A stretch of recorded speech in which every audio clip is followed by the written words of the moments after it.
It's the 6th anniversary of the Tohoku Earthquake and Tsunami in northeastern Japan. So what exactly is a megathrust earthquake?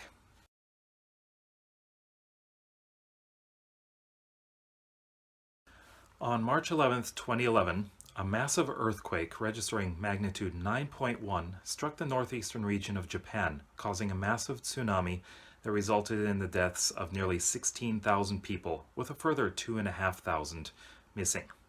This was a megathrust earthquake, and the fourth most powerful earthquake recorded since 1900. But what is a megathrust earthquake? The type of fault is called a thrust fault. It's where two plates meet at a subduction zone. The oceanic plate goes under the continental plate, causing the latter to be thrust upwards. A megathrust earthquake is merely a stronger thrust earthquake. In these subduction zones, as the oceanic plate is moving downwards, the continental plate is pushed up, resulting in the creation of mountains. There tends to be a lot of volcanoes in these regions as well.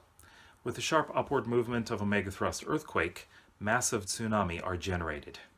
That's what happened in the 2011 Tohoku earthquake. While the earth-shaking movement didn't do a lot of damage, as it was offshore, it was ultimately the tsunami that caused the bulk of the devastation and the vast majority of the deaths. The tsunami inundated 561 square kilometers of Japan, and the highest point reached by the tsunami was an estimated 40.5 meters at Miyako, Iwate Prefecture. Unfortunately, the tsunami also damaged the Fukushima Daiichi nuclear power plant, which to this date is still leaking radioactive water into the ocean. But please be careful of seeing this image, as many people are claiming this is the radiation traveling across the Pacific. It is, in fact, the energy map of the tsunami. This is a very personal event, as I was living in Japan at the time. I live south of Tokyo in the city of Fujisawa, and during the earthquake I was teaching an English lesson on the 4th floor of an older building in Yokohama. The shaking was intense. When it started, I opened the classroom door to make sure that we weren't trapped. The tremors were so strong that it was difficult to walk. Although I'd felt many earthquakes before, this was the most intense I'd ever experienced. As it turns out, it was one of the world's strongest earthquakes as well. They often spoke about the big one, and I'd say that this was one of the big ones. After evacuating the building, since we were afraid that the age of the building was a bit risky to stay inside, we went back in. Honestly, buildings in Japan are very safe to be inside. The engineering is extremely good. They're able to withstand very strong earthquakes. I spent the day at work, not teaching any lessons since no trains were running and the buses and taxis were inundated by people trying to get home. I was able to take the train home later that evening and came home to an apartment with all the sliding doors open and a dog who probably didn't even care.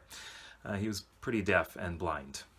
As the days went by and we realized the scale of the devastation caused by the tsunami, we weren't unaffected in our area. There was liquefaction in some areas around Tokyo Bay, including in Yokohama, and there was also cracking in the roads downtown Yokohama. While the damage wasn't significant, there were other effects. Transportation was largely affected, resulting in few supplies reaching the Tokyo area. That meant a lack of food and fuel. Gas stations were turning people away, preserving their meager supplies for emergency vehicles. Supermarkets had bare shelves, some people even hoarding things like toilet paper. I even saw someone taking away a whole pile of toothbrushes. Very unusual. We ended up eating out nearly every day because restaurants had different supply lines and were still getting food. And then there were the aftershocks, some of which would be considered extremely large, powerful earthquakes themselves. Life eventually did return to normal, but we had to deal with weeks of rolling brownouts due to a shortage of electricity. All nuclear power plants were shut down in the entire country. The brownouts were cancelled within months, though. It was an incredible experience, but one I'd prefer not to go through again. But it's a powerful reminder that this can happen in many places in the world. The Cascadia region is expecting one. Vancouver and Seattle could potentially be devastated by a megathrust earthquake. Preparation is essential. Well, thank you for watching. This was a special science video, but regular videos will continue weekly on Mondays. For more science news and science videos, please subscribe and click on the bell icon to receive notifications of new videos. I am JD Archer for Science, Not Just a Theory. See you next time.